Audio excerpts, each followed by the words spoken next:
அன்பார்ந்த எங்களுடைய உத்திரம், ஹஸ்தம், சித்திரை ஆகிய நட்சத்திரத்தில் பிறந்த கன்னிராசி நேயர்களுக்கு வருகிற 14/4/2026 அன்றைய தினம் தமிழ் புத்தாண்டு, அதாவது மங்களகரமான பராபவ வருஷம் அப்படின்னு பேர். அந்த வருஷத்துக்கு பேர் பராபவம்னா எல்லாருக்கும் எல்லாம் கிடைக்கக்கூடிய ஒரு ஆண்டு அப்படின்னு தான் அதனுடைய பேர். நன்மைகள் சற்று அதிக அளவில் நடக்கக்கூடிய ஆண்டுன்னே வச்சுக்கலாம். இந்த பராபவ வருஷம் தமிழ் புத்தாண்டு கன்னிராசிக்கு என்ன நன்மை தீமைகளை செய்ய போகுது அதைத்தான் பார்க்குறோம்.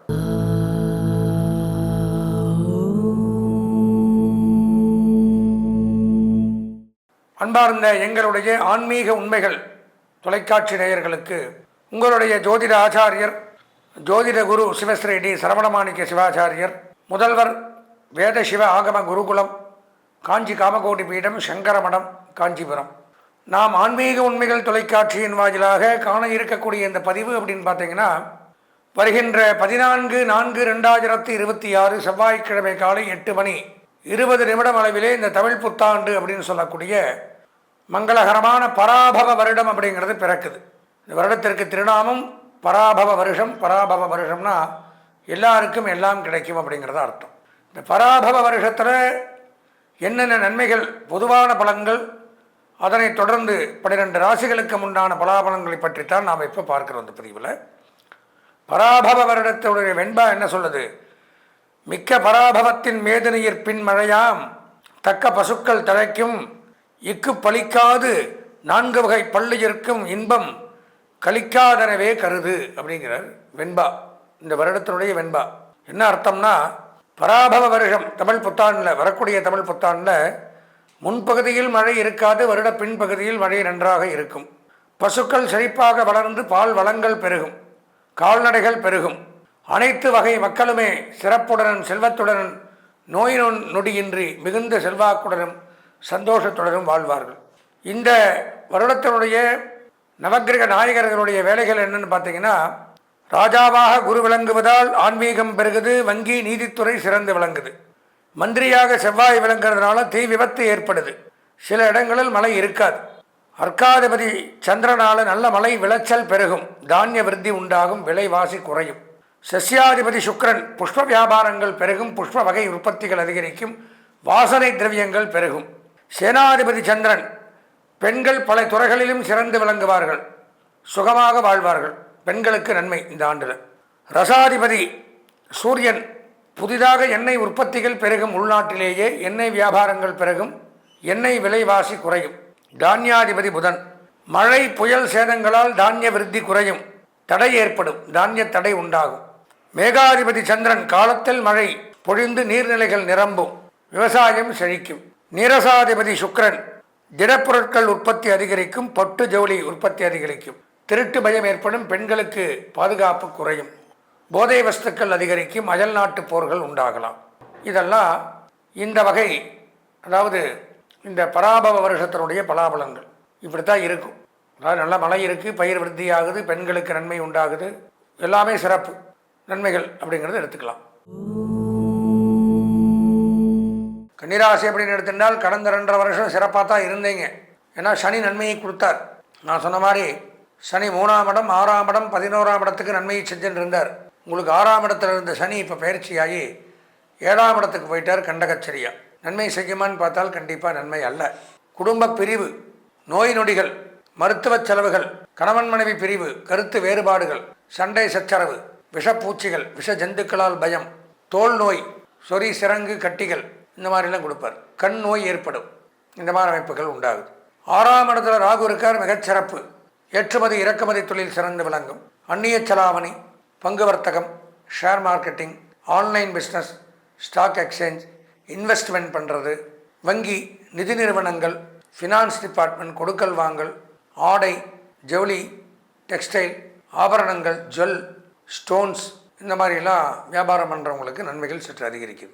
அதே மாதிரியே கேட்ரிங் சர்வீஸ், கேன்டீன், உணவு, தின்பண்டங்கள், தேநீர், சாப்பிடக்கூடிய ஹோட்டல்ஸ், இது வச்சு நடத்தக்கூடியவர்களுக்கு நன்மை அதிகரிக்கும். வெளிநாடு போகக்கூடிய அமைப்பும் சில பேருக்கு ஏற்படுது. ராசிக்கு 12ஆம் இடம் விரயஸ்தானத்தில் கேது. அதனால் இருந்து வந்த சட்ட ரீதியான பிரச்சனைகள் விலகும், நோய் நொடிகள் விலகும், நரம்பு கோளாறுகள் விலகும். குறிப்பாக இயல், இசை, நாடகம், ஜோதிடம், சினிமா, பத்திரிகை, பிரஸ் மீடியா, விளையாட்டுத்துறை, அறநிலையத்துறை, சுற்றுலாத்துறை, தொல்லியல் துறை, அகழ்வாராய்ச்சி, இதில் பணியாற்றக்கூடியவர்களுக்கெல்லாம் இந்த ஆண்டு சிறப்பாக இருக்குது. கவலைப்பட வேண்டாம், மிகச்சிறப்பு. இப்போ தற்சமயம் பார்த்தால் தொழில் ரீதியான பிரச்சனைகள் உண்டு. ஏன் சொல்கிறேன்னா, குரு பகவான் 10ஆம் இடத்துல இருக்கார். 10லே பார்ப்பான் பதவியை கெடுப்பான் தான் பழமொழி. 10ஆம் இடத்துல குரு இருந்தால் பதவி உத்தியோகம் பறிபோகும். ஜூன் மாதம் வரைக்கும் அப்படித்தான் இருக்கும். என்னதான் பாடுபட்டு கஷ்டப்பட்டு விடிய விடிய தூக்கம் முழிச்சு வேலை செஞ்சாலும் நல்ல பேர் வாங்க முடியாது. மேலதிகாரிகள்கிட்ட பகை, அது ஒரு பக்கம். உழைப்புக்கு தகுந்த ஊதியம் இருக்காது. 50,000 ரூபாய்க்கு வேலை செய்வீங்க, 5,000 ரூபாய் சம்பளம் கொடுப்பான். எப்படி பத்தும்? கடுமையான உழைப்பு, தூக்கம், போஜனம், சாப்பாடு கிடைக்காது. அதனால் உடல் பின்விளைவுகள் ஏற்படுத்தும், உடல் உபாதைகள் உண்டாகும், துன்பங்கள் அதிகரிக்கும். வணக்கம், நான் உங்கள் சதீஷ் ராவ் பேசுகிறேன். தமிழ் நியூ இயர் April 14, 2026 இது ஒவ்வொரு ராசியினருக்குமே எப்படி இருக்குது அப்படிங்கிறது தான் இந்த பதிவில் நம்ம பார்க்க போகிறோம். இந்த வருஷமுமே ஏகப்பட்ட கிரக பயிற்சிகள் அப்படிங்கிறது நிகழவே போகுது. அது ஆல்ரெடி ஒன்று நிகழ்ந்துருச்சு.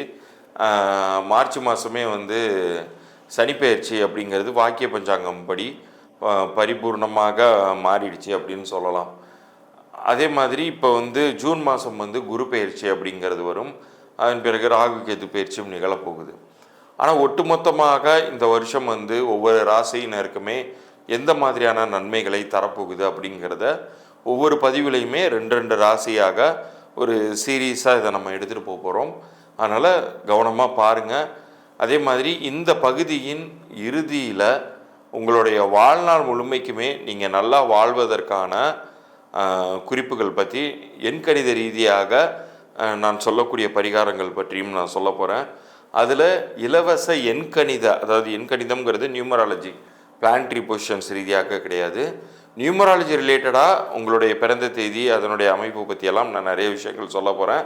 இந்த பதிவை முழுசாக பார்த்து நீங்கள் அதன் பலன்களை நீங்கள் பெற்றுக்கொள்ளலாம். கன்னிக்கு இந்த காலகட்டத்தில் ரெண்டுமே ரொம்ப சாதகம். ஏன்னா இப்போ நம்ம ஏன் ப்ரைமரியாக நம்ம குரு சனியை வச்சு பேசுகிறோன்னா, அது 2 தான் பெரிய பாதிப்புகளுக்கு உள்ளாக்குவது. அது நல்ல பாதிப்பாக கெட்ட, அதாவது நல்ல எஃபெக்ட்ஸா அல்லது கெட்ட எஃபெக்ட்ஸாங்கிறத பார்க்கணும்.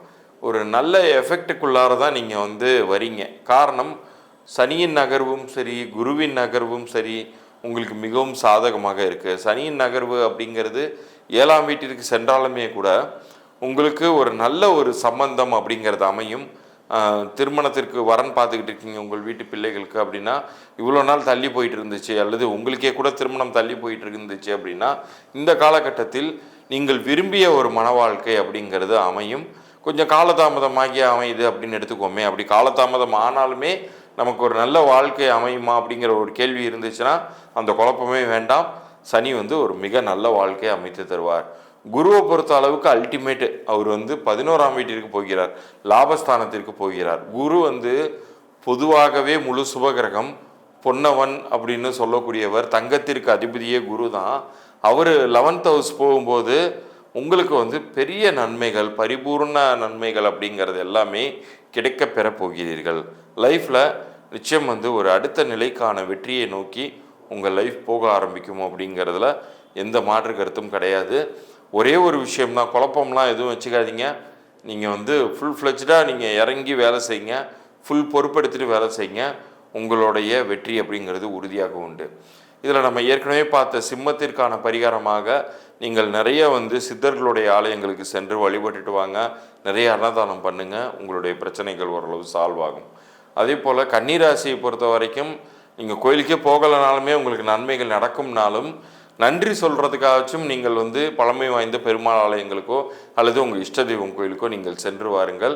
நிச்சயம் உங்களுக்கான நன்மைகள் இரட்டிப்பாகும். இப்போ இவ்வளோ நேரம் நீங்கள் பார்த்தது தமிழ் புத்தாண்டுக்கான பலன்கள். இந்த தமிழ் புத்தாண்டுக்கான பலன்களில் நான் ஏற்கனவே சொல்லியிருந்தேன், எண்கணித ரீதியாக வாழ்நாள் முழுமைக்கும் நம்ம நல்லா இருக்கிறதுக்கான விஷயம் என்ன பண்ணணும் அப்படிங்கிறத நான் சொல்ல போகிறதா சொல்லியிருந்தேன். இப்போ எண்கணித ரீதியாக ஒரு மனிதனுடைய பிறந்த தேதியும் சரி, கூட்டு எண்ணும் சரி, அவனுக்கு ரொம்ப ஒரு வாழ்க்கையை வழி நடத்துவதற்கான ரகசிய தகவல்களை உள்ளடக்கியது. ஒரு பிறப்பு நிகழும் பொழுதே உங்களுடைய பிறந்த தேதி, கூட்டு எண், இது என்ன மாதிரியான ஒரு வெற்றி வாய்ப்பை உங்கள் வாழ்க்கையில் தரப்போகுது, உங்களுடைய விதி அமைப்பு என்ன அப்படிங்கிறத அந்த நம்பர்ஸுமே சொல்லிடும். அதற்கு பொருத்தமான ஒரு பெயர் அமையும் பொழுது, இப்போ உதாரணத்திற்கு ஒரு டீசல் வாகனத்தில் போய் நீங்கள் பெட்ரோல் போட முடியாது. பெட்ரோல் வாகனத்தில் போயிட்டு நீங்கள் கெரசின் போட முடியாது. போட்டிங்கன்னா என்ன ஆகும்? வண்டி நகராது, வீணாக போயிடும், இன்ஜினே மற்றபடி மொத்தமாக சீஸ் ஆகும் இல்லையா? அது மாதிரி தான் லைஃப்லையுமே உங்களுடைய உடல் எனும் எந்திரத்தை இயக்கக்கூட மந்திரமாக உங்களுடைய பெயர் வந்து செயல்படும். அந்த எந்திரத்தினுடைய சரியான பெயர் மந்திரம் என்ன அப்படிங்கிறத எதை டினோட் பண்ணோன்னா உங்கள் பிறந்த தேதி டினோட் பண்ணும். ஸோ தற்போது உங்களுக்கு லைஃப்பில் வந்து இந்த பயிற்சியில் அது நடந்துடும் இது நடந்துடும்னு எல்லாம் சொல்கிறாங்க சார், ஆனால் எனக்கு ஒன்றுமே நடக்கலை அப்படின்னு புலம்பிகிட்டு இருக்கீங்களா? இப்போ இந்த பதிவு உங்களுடைய இஷ்ட தெய்வமோ நீங்கள் வணங்கக்கூடிய குலதெய்வத்தினுடைய அருளோட உங்களுக்கு காண கிடைச்சிருக்குன்னு நினச்சிக்கோங்க. இந்த வருஷம் உங்களுடைய லைஃப்பில் வெற்றியை நோக்கி நீங்கள் செல்வதற்கான வாய்ப்பை இறைவன் வழங்கியுள்ளார் அப்படிங்கிறத நினச்சிக்கோங்க. உங்களுடைய பிறந்த தேதி, உங்களுடைய பெயர், இது ரெண்டுத்தையும் கீழே தர்ற வாட்ஸ்அப் பண்ணியிருக்கு எனக்கு அனுப்பிச்சி விடுங்க. அதே போல் யாராச்சும் வியாபாரம் பண்ணிகிட்டு இருக்கீங்க, வியாபாரம் சரியாக போகலை அப்படின்னு சொன்னீங்கன்னா உங்கள் வியாபார பேரையுமே அனுப்பிச்சி விடுங்க. குழந்தைக்கு ஏதாச்சும் பேர் வச்சுருந்தீங்கன்னா அதையுமே அனுப்பிச்சி விடுங்க. இதில் எது சரியாக இருக்குது சரியாக இல்லை அப்படிங்கிறத நான் முதல்ல ஒரு இலவச பொது பலன்களாக நான் அனுப்புவேன். அப்படி சரியாக இல்லைன்னா என்ன செய்யணுங்கிறத நான் தெளிவாக ஒரு பதிவு அனுப்புவேன். அது வந்து இங்கே தேவைப்பட்டால் அந்த கட்டண சேவையை எடுத்துக்கொள்ளலாம். முதல்ல நான் சொல்லக்கூடிய அந்த பொது தகவல்கள் பொருந்தி இருக்கா அப்படிங்கிறத நல்லா காது கொடுத்து அனலைஸ் பண்ணி பாருங்கள். விருப்பப்பட்டால் அந்த ஒரு எண்கணித பரிகாரத்தை நீங்கள் எடுத்துக்கொள்ளும் பொழுது நிச்சயம் சொல்கிறேன், உங்கள் லைஃப்பில் வந்து எல்லா காலகட்டத்திலையுமே பயிற்சி காலங்கள் உங்களுக்கு சாதகமாக இருந்தாலும் சரி பாதகமாக இருந்தாலும் சரி, நீங்கள் லைஃப்பில் நல்லா இருக்கிறதுக்கான ஒரு வெற்றி பாதையை அது உருவாக்கி கொடுத்துவிடும். ஆனால் அது எல்லாருக்கும் அவ்வளோ சீக்கிரம் கிடைச்சிடாது. குலதெய்வத்தினுடைய அருள் இருப்பவர்களுக்கு மாத்திரமே அது கிடைக்குது. இது என் அனுபவத்தில் கண்ட உண்மை. நிச்சயம் உங்கள் வாழ்க்கை மாறும் எண்கணித பெயர் அமையும் பொழுது. மீண்டும் அடுத்த சுவாரஸ்யமான ஒரு பதிவில் சந்திப்போம். நன்றி, வணக்கம்.